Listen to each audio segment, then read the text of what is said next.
नमस्कार, मैं हूं संजय शर्मा। आप देख रहे हैं 4 PM यूपी। तानाशाह की तानाशाही चरम पर है, लेकिन लाखों नौजवान बारिश में, सड़कों पर, धूप में दिल्ली पहुंचे हैं लाठियां खाने के लिए और कहने के लिए, चलाओ आंसू गैस के कितने गोले चला सकते हो, हमारा सीना भी यही है। बड़ी से बड़ी हुकूमत हिल जाया करती है इस तानाशाही के आगे। लोग खड़े होने लगते हैं तो तानाशाह डरने लगता है। राजेश बादल जी बहुत सीनियर जर्नलिस्ट हैं, तमाम बड़ी बड़े संस्थानों में उन्होंने काम किया है। आज वो बेबाक बातचीत कर रहे हैं, जरूर सुनिए वो क्या कह रहे हैं। 4 PM न्यूज नेटवर्क में बहुत बहुत स्वागत है राजेश जी आपका। अन्ना आंदोलन के समय में हुकूमत कांग्रेस की थी, लोग सड़कों पर थे, विरोध कर रहे थे, जंतर प्रदर्शन मंतर पर इससे बड़ा प्रदर्शन हो रहा था, लेकिन कहीं भी ऐसा दमन दिखाई नहीं दे रहा था। कहीं ऐसा नहीं हो रहा था कि हुकूमत लाठियां चला रही हो, हुकूमत लोगों पे आंसू गैस के गोले छोड़ रही हो। इसके विपरीत कांग्रेस सरकार ने एक प्रतिनिधि मंडल बनाया था जो जाके अन्ना से या मूवमेंट के लोगों से बात कर रहा था। इस लोकतंत्र में संवाद सबसे जरूरी है। विश्व गुरु जी के जो भक्त थे, मेरे एक दो मित्र हैं, मुझसे लड़ जाया करते थे महीने में 3 बार कि नहीं मोदी जी तो बहुत अच्छे हैं, मोदी जी बहुत अच्छे हैं। उन्होंने अब लिखना शुरू कर दिया, कहना शुरू कर दिया कि नौजवानों पे चलने लाठी चलने के बाद हम कम से कम जिंदगी में बीजेपी को वोट तो नहीं करेंगे। भले हम कांग्रेस को भी ना दें, किसी को ना दें, लेकिन बीजेपी को वोट नहीं करेंगे। मेरा बेटा, मैंने उससे कहा कि तुम्हें जाना चाहिए प्रोटेस्ट में, गुड़गांव में हो तुम। तो बोला मैं जा ही रहा था उस दिन रात को, कुछ प्रॉब्लम नहीं, तबीयत गड़बड़ आ गई। कल वो गया प्रोटेस्ट में, वो कह रहा था कि मैं वहां जाके मैं रोने लगा देखकर, बच्चों की हालत देखकर, कुछ बच्चों को चोट लगी थी उनको देखकर। और वो कह रहा था कि मेरे, चूंकि नौजवान है, कह रहा था मेरे ग्रुप में जितने नौजवान दोस्त हैं जो कभी कभी मोदी जी के कहते थे बहुत अच्छा काम कर रहा है, उन सब नौजवान अब ग्रुप पे कसम खा रहे हैं कि हम लोग जब भी वोट करेंगे बीजेपी को कभी वोट नहीं करेंगे। ये इन लोगों को तरस नहीं आता बच्चों पे लाठियां चलाने पे, बच्चों को मारने पे। मध्यम वर्गीय परिवार के बच्चे बहुत बड़ी संख्या में जुड़े हैं, क्योंकि पेपर लीक में सबसे ज्यादा प्रभावित वो होते हैं। नौकरी जाने का गम सबसे ज्यादा उनको होता है, नौकरी वैसे भी मिल नहीं रही है। गरीब और मध्यम वर्गीय परिवार के लोग इस आंदोलन में बहुत ज्यादा नजर आ रहे हैं। कि सरकार इतने घमंड में है, इतने अहंकार में है कि सरकार को ये नजर नहीं आ रहा कि अगर इस तरह से लाठियां चलेंगी, इस तरह से आंसू गैस के गोले चलेंगे, तो देश का जनमानस नाराज हो जाएगा। मेरा वही मित्र जिसकी मैं बात कर रहा हूँ, मोदी की भक्त है बहुत, वो मुझसे कह रही थी मुझे लगने लगा है कि मोदी जी के अंदर अहम ब्रह्मास्मि वाला भाव आ गया कि मैं ब्रह्मा हूँ। वो तो पहले भी कहते रहते हैं कि मैं सामान्य आदमी नहीं हूँ, मैं तो देवतू टाइप का हूँ। क्या लग रहा है ये सरकार, चूंकि आप राजेश जी, आप अभूतपूर्व इंसान रहे हैं, पत्रकारिता में आपने इतनी कीर्तिमान स्थापित की है, राज्यसभा टीवी आपने इतने सालों तक, आज तक जैसा चला बेहतरीन तरीके से चला है, आज तक जैसा अब गोदी मीडिया हो गया, तब आपके दौर में नहीं था, तब पत्रकारिता होती थी। तो आपने करीब से देखा है दिल्ली को, दिल्ली की हुकूमत को, दिल्ली की सत्ता को आपने करीब से देखा है। इंदिरा गांधी एक प्राइम मिनिस्टर आपने इंटरव्यू किए हैं। इस उस सरकार में इंदिरा गांधी से ज्यादा ताकतवर तो ये अभी भी नहीं हो पाए, ना हो पाएंगे कभी भी। लेकिन मुझे याद है वांगचुक साहब के फादर जब भाषण कर रहे थे, इंदिरा गांधी खुद चली गई थी, जूस पिलाया था। हमारे प्रधानमंत्री अगर चले जाते हैं, छात्र मत मानते बात, धर्मेंद्र प्रधान आपको इतना प्यारा है कि वो इतने भ्रष्टाचार के बाद, इतनी परीक्षा लीक के बाद आपको उसको अपनी गोदी में उठाना है, मत लेते इस्तीफा। लेकिन बच्चे तो आपके अपने हैं। ये संवेदनहीनता सरकार में कहां से आती है, और सरकार झुकेगी या नहीं झुकेगी, आंदोलन और तेज होता रहेगा। धन्यवाद संजय। देखिए, पिछले आप अगर देखें 12-13 साल में, और 12 साल का लगभग एक युग हमारे यहाँ माना जाता है कि इस युग में इतना अंतर आया है कि हमारी राजनीति का चरित्र बदल गया है। 12 वर्ष पहले जब अन्ना का आंदोलन शुरू हुआ था, 2012 की बात होगी, मुझे याद है, जैसे आपने कहा कि कांग्रेस ने एक डेलीगेशन बनाया था, मुझे याद है कि डॉक्टर मनमोहन सिंह खुद गए थे और अन्ना को जूस पिलाया था, सोनिया गांधी वहां गई थी।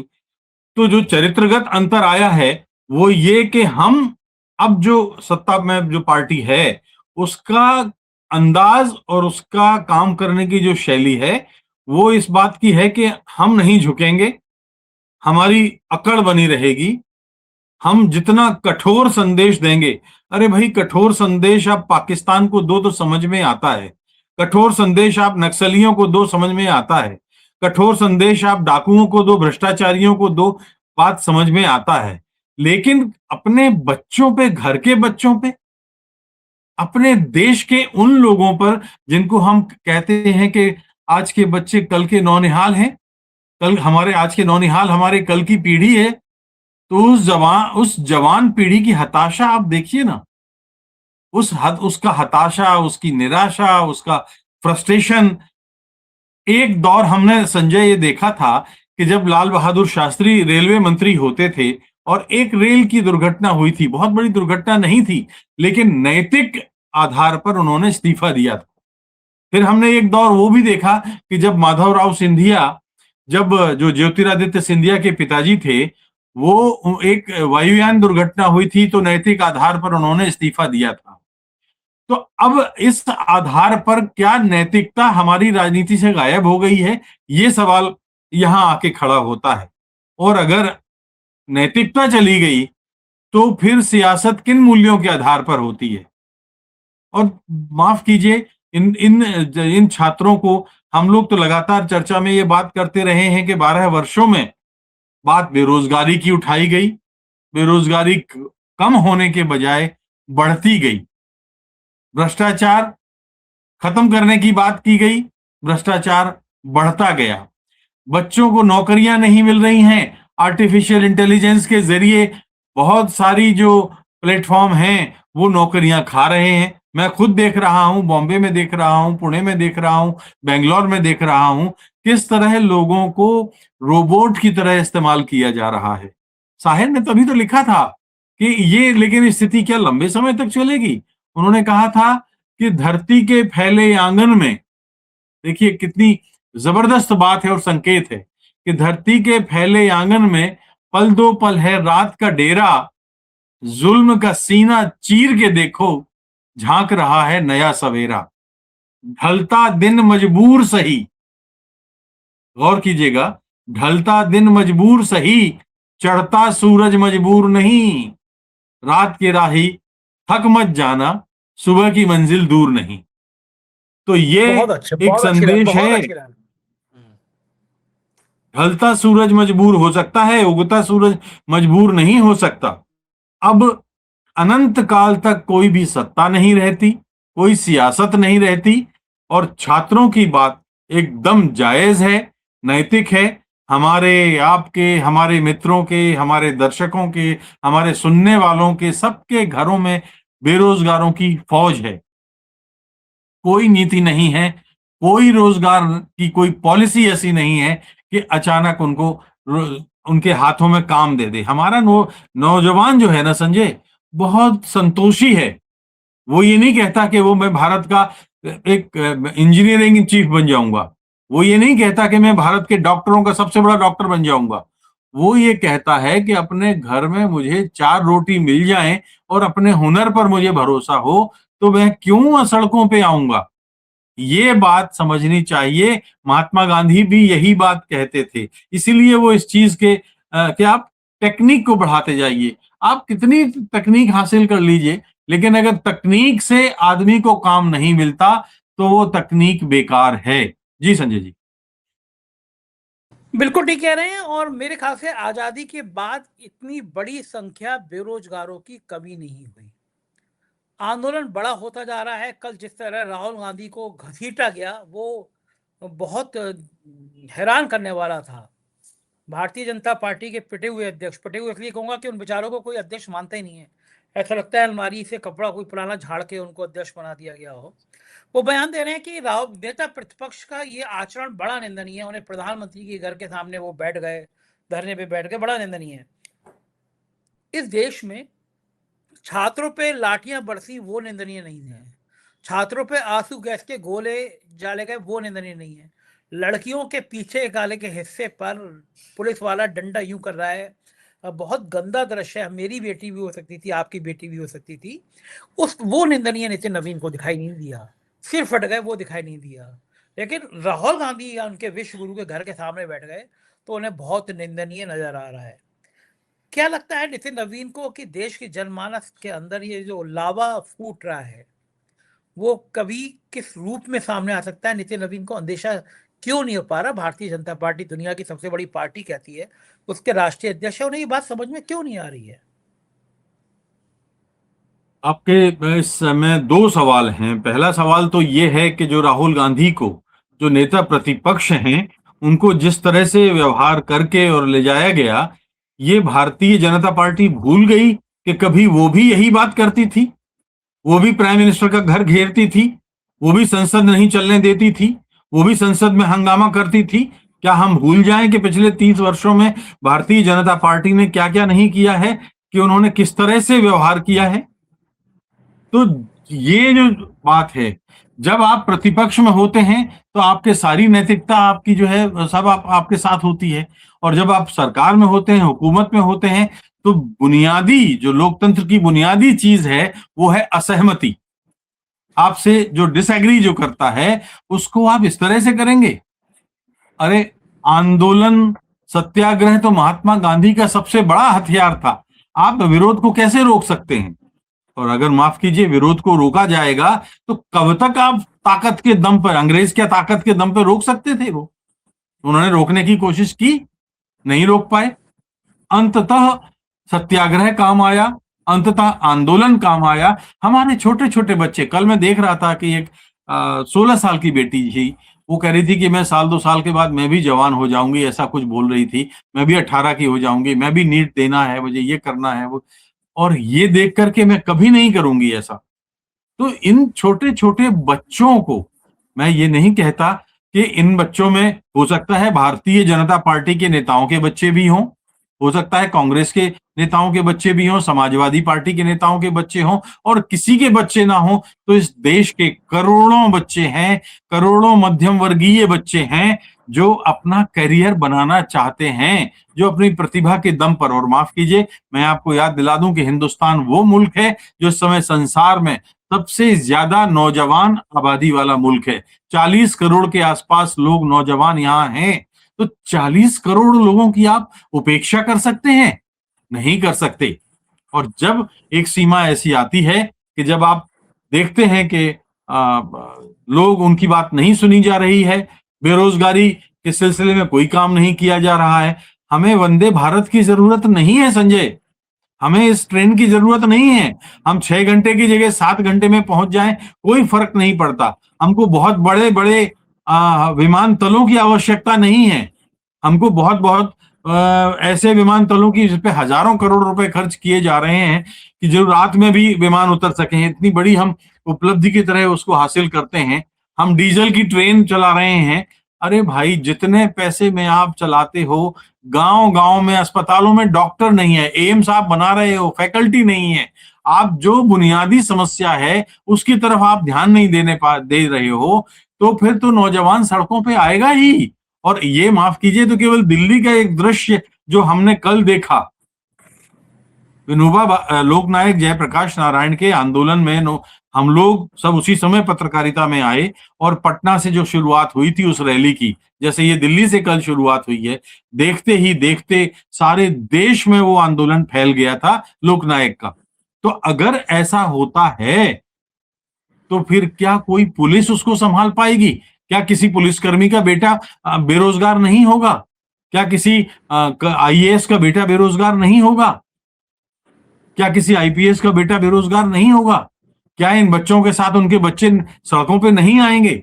और सड़कों पे आना हमारा अधिकार है, संसद का घेराव करना हमारा अधिकार है। ये एक बुनियादी तौर पर लोकतंत्र की शर्त है, अनिवार्य शर्त है। इसको अगर आप उपेक्षा करेंगे तो फिर मुझे लगता है कि ये बिल्कुल भी ठीक नहीं होगा। एक बात तो आपके राहुल गांधी वाले उसमें आई। दूसरी बात तो मेरा ख्याल है आपने कहा था कि दूसरी बात आपने, आप याद दिलाएंगे क्या? दो बात, मैं दूसरी कह रहा बात कि जहां इन आपने लोगों को डर नहीं लग रहा कि ये जो जनता का लावा है, जनता का गुस्सा है, इस तरह के बयानों से, किस किस इस तरह किस क्यों डरेगा आदमी? भूखे भजन न होए गोपाला, ले लो अपनी कंठी माला। तो भूखा आदमी सब करता है, भूख पेट भरने के लिए आदमी कुछ भी कर सकता है। बेचता यूं ही नहीं है आदमी इन ईमान को, बेचता यूं ही नहीं है आदमी ईमान को, भूख ले जाती है ऐसे मोड़ पे इंसान को। इतनी बड़ी बात है। सब्र की भी एक हद होती है, सब्र की भी हद होती है, तवज्जो दीजिए, गर्म रखें कब तलक नारों से दस्तरखान को। बिल्कुल सही बात है, तो बिल्कुल सही बात है। ये बात है। आप कब तक सब्र की परीक्षा लेंगे? महात्मा गांधी को तक को कहना पड़ा था करो या मरो 1942 में। जब उनको उनके सब्र का, उनके धीरज का बांध टूटा था, तो आप देख लीजिए कि आज ये जो बच्चे हैं, जो सारी दुनिया को में देख रहे हैं कि अफगानिस्तान में किस तरह से हुआ था, पाकिस्तान में किस तरह से भीड़ सड़कों पे आई थी, नेपाल में किस तरह से भीड़ सड़कों पे आई थी और एक नया प्राइम मिनिस्टर वहां चुना गया, श्रीलंका में क्या हुआ था, बांग्लादेश में क्या हुआ था, और मिडिल ईस्ट के अनेक देशों में कुछ एक एक अगर आप याद करें तो 10-15 साल पहले क्या हुआ था, एक के बाद एक सत्ताएं उलट रही थी। ट्यूनीशिया में क्या हुआ था? ट्यूनीशिया में एक सब्जी वाला था, फल बेच रहा था, और नाम मैं उसका भूल रहा हूं। पुलिस ने कहा कि हाँ तुमको ठेला लगाना है तो तुमको हमको हर हफ्ते देना पड़ेगा। उस ट्यूनीशिया में उस फल वाले ने आत्मदाह कर लिया और नतीजा क्या हुआ? सत्ता पलट गई। मिस्र में क्या हुआ था? हुस्नी मुबारक की सत्ता कैसे गई थी? तो ये एक ब्राजील में क्या हुआ था? बोल्सोनारो कैसे आए थे? इसी तरह से आए थे। तो जब आप लगातार करोड़ों लोगों की उपेक्षा करते हैं, देखिए गांधी सिर्फ एक था, आंदोलन करने के लिए एक गांधी की जरूरत होती है, इस बहुत सारे लोगों की जरूरत नहीं होती है कि आप सोचें कि मैं तभी ये मानूंगा कि जब 150 करोड़ लोग मेरे खिलाफ सड़कों पे आ जाएंगे। 150 लोग आ भी नहीं सकते हैं, लेकिन अगर 40 करोड़ में से 4 करोड़ भी रिप्रेजेंट कर रहे हैं तो आपको माफ कीजिए गंभीरता से लेना पड़ेगा। ये लावा जो उबल रहा है, ये लावा बहुत खतरनाक है, बहुत गर्म है, और इस समय जो भी उसको दबाने की कोशिश करेगा ये ज्वालामुखी बन के फूटेगा। जी राजेश जी, आप मीडिया के उन बहादुर पत्रकारों में से रहे हैं जिनकी सिखाई हुई चीजें आज भी लोग याद करते हैं, पढ़ते हैं। आपके टाइम के एसपी सिंह का पत्रकारिता और आज की पत्रकारिता में जमीन आसमान का अंतर आ गया। जैसे मैं कुछ उदाहरण दूं, नाम लेकर उदाहरण दे रहा हूँ, मिस्टर शुभांकर मिश्रा हैं। पत्रकार तो नहीं कहूंगा उनको, मतलब आजकल के एंकरों को मैं पत्रकार नहीं कहूंगा क्योंकि वो टीवी पे देख के पढ़ने वाले पत्रकार हैं। गलगोटिया यूनिवर्सिटी में उनकी खासी बदनामी हुई। अपने पॉडकास्ट में क्या करते हैं, ये पॉडकास्टर ने नया धंधा किया है कि भाई पैसे दो पॉडकास्ट के, हम कुछ भी बोलेंगे। तो एक फर्जी टाइप का आदमी है, उसकी सेक्स की दवाएं बढ़ाने के विज्ञापन अपने पॉडकास्ट में कर रहे हैं। जैसे उनकी लाइनें थी, गोयल साहब ऐसी कौन सी दवा है आप पे जिससे आदमी 2 मिनट में घोड़ा बन जाए। ये पत्रकार की भाषा है, अगर अपने आप को पत्रकार है। अब वो मैं इस संदर्भ में उन महाशय जी का जिक्र कर रहा हूँ, सेक्सी दवा बेचने वाले शख्स का। वो कह रहा है कि ये आंदोलन जो है, ये आंदोलन हिंदू मुसलमान के रूप में बढ़ रहा है। कारण कि साहब कुणाल कामरा ने कह दिया कि सीता के पति का नाम लेकर नीता के पति को माल पहुंचाया जा रहा है। इसमें क्या गुना है? सीता के पति राम थे, भगवान राम थे। भगवान राम के चंदा चोरी की घटनाएं आज पूरी दुनिया में है। उस आदमी को शर्मसार होके इस पे 1000 वीडियो बनाने चाहिए। और सीता के पति का नाम लेके, भगवान राम का नाम लेके नीता के पति मुकेश अंबानी को माल दिया जा रहा है। इसे कौन नहीं जानता? इसमें कौन सी गुनाह कर दी? साथ ही वो क्या जोड़ रहे हैं कि और देखिए साहब, इस मंच पे नाम रहेगा अल्लाह का, ये बात कही जा रही है। फैज अहमद की हज की वो कविता जिसने पाकिस्तान में क्रांति कर दी थी, उसको उसको अल्लाह से जोड़ा जा रहा है। उस कविता का अल्लाह से कोई शाब्दिक अर्थ नहीं था, एक संकेत था, एक प्रतीक था। ऐसे ऐसी गोदी मीडिया के लोग इस आंदोलन को खत्म करने की बात कर रहे हैं। तो ऐसे लोग जब पत्रकारिता का चोला ओढ़ेंगे, मैं हिंसा के खिलाफ रहता हूँ। कल टाइम्स नाउ के पत्रकार की बहुत बुरी तरह से पिटाई हुई, सब कपड़े फाड़ दिए गए। एबीपी की महिला वहां पे कह रही है कि आप इस तरह के नारे लगा रहे हैं। अब काकरोच पार्टी के अध्यक्ष से उसने पूछा कौन सा नारा मैं लगा रहे हैं ऐसा तो देश के खिलाफ, और जैसे आप इनकलाब जिंदाबाद कह रहे हैं। अब आप सोचिए, एक इतने बड़े चैनल की पत्रकार के लिए जैसे आप इनकलाब जिंदाबाद कह रहे हैं, शुभांकर जैसे पत्रकार इस तरह हिंदू मुसलमान कह रहे हैं, इन गोदी मीडिया का इलाज क्या होगा? ये लोग कैसे सुधरेंगे? ऐसी नफरत फैलाते रहेंगे? संजय, आपको याद होगा कि 1857 में जब अंग्रेजों ने पहला गदर देखा जिसमें हिंदू और मुसलमान एक साथ बरतानवी सत्ता के खिलाफ उतर के आए थे और पूरा देश एक हो गया था, तो अंग्रेजों ने क्या संदेश लिया? पहला संदेश ये लिया एक जॉन स्ट्रेची के नेतृत्व में एक जांच कमीशन बना और उसने ये रिपोर्ट दी कि हमें बांट देना है और हमें एक ऐसा हिंदुस्तान बनाना है जिसमें हिंदू मुसलमान पर, मुसलमान सिख पर, सिख बौद्ध पर, बौद्ध गोरखों पर, गोरखा हिंदू पे, और हिंदू सवर्ण हिंदू दलितों पे, दलितों की वो सवर्ण पे गोली चला सकें। ये रिकॉर्ड में बोल रहा हूं मैं, और कोई ऐसा नहीं। वो तो जांच कमीशन के बाद अंग्रेजों ने फूट डालो राज करो की नीति अपनाई। जिन्ना पे भी हाथ रखा, इधर हिंदू महासभा पे भी हाथ रखा, इनको भी पैसा दिया, उनको भी पैसा दिया, लड़ो, दोनों तली में डालो तेल, तुम नाचो हम देखें खेल। उस तर्ज पे ये लोग, हमारा हिंदुस्तान का पार्टीशन हुआ। अब आज का जो दौर है ये और उससे ज्यादा बढ़ गया है, केवल धर्म के आधार पे नहीं, बल्कि जहां जहां भी बांटा जा सकता है, परिवार से लेकर के और धर्म तक, ऊपर तक। तो लेकिन आप ये जानिए कि खून सबका एक है, सबके खून का रंग लाल है, सबको, सबका पेट एक है, सबको भूख लगती है, सबके दो दो हाथ हैं, सबको हर हाथ को काम चाहिए। और देश, माफ कीजिए, अब संभल चुका है, अब देश जान चुका है, काठ की हांडी हांडी चढ़ गई है, अब बार बार नहीं चढ़ने वाली है। मजहब के आधार पर इस देश की दो एक बार बंटवारा हो गया है, लेकिन अब मजहब के आधार पर कोई बंटवारा नहीं होगा। मजहब के आधार पर नहीं, बल्कि काम के आधार पर बंटवारा हो तो हो, लेकिन रोजगार चाहिए। आज के नौजवान को भूख खत्म, समाप्त करने के लिए चाहिए। आप देखिए, एक उदाहरण देता हूं मैं। नीति होती है, नीति समझने की नीति होती है।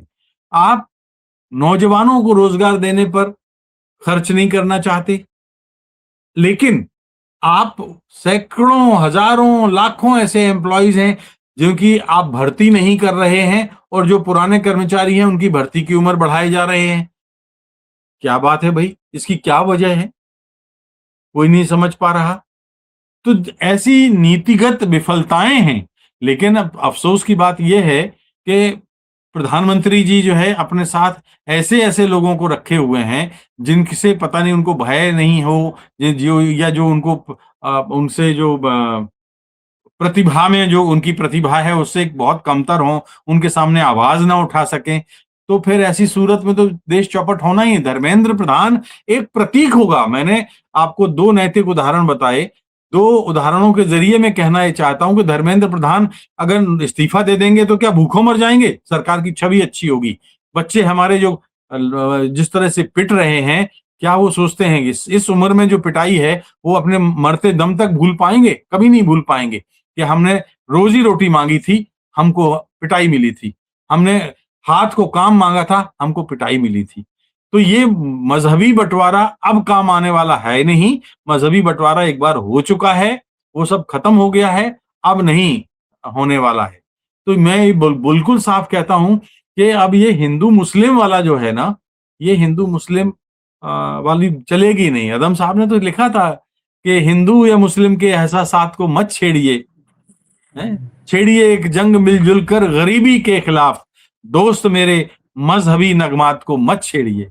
तो ये मजहब के आधार पर अब जो बंटवारा करने की कोशिश है, ये नाकाम जाएगी। आप जो तीर सियासत में, सरकार को समझना होगा, सत्ताधारी पार्टी को समझना होगा कि आप जो तीर सामने वाली पार्टी पर चलाते हैं या देश पर चलाते हैं, कई बार वो तीर उलट के आपके ऊपर भी लगता है। और मुझे लगता है कि ये शायद स्थितियां बनती जा रही हैं, और ये बहुत बहुत बड़ी गंभीर चेतावनी है।